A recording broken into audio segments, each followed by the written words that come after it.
Ndopato kaita mkomaziko mazimba ka vanorwadziwa. Ndiyare mutwa asa kunyebera mkomaziko. Mazimba ndazi anorwadziwa kana munhu asumuka so anorwadziwa. Yes. Ukana munhu anogona chinhu ndase vanorwadziwa. Yes. Ino patakapinda mu UK ka ndikatanga kutorwiswa nemazimba. Omo UK members amazimba chetere.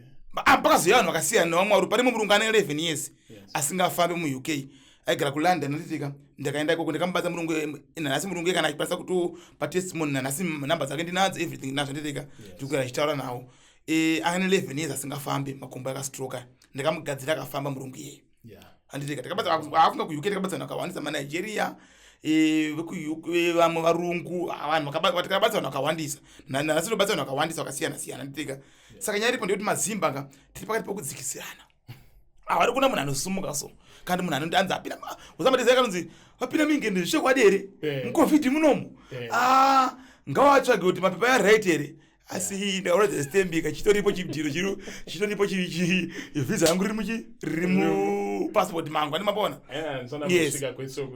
muchaenda kana matasangana vanhu vamwari kudaika mune matoenda kureva kuti munhu asangane munhu wamwari zvake zvaita sei zvaita andimapona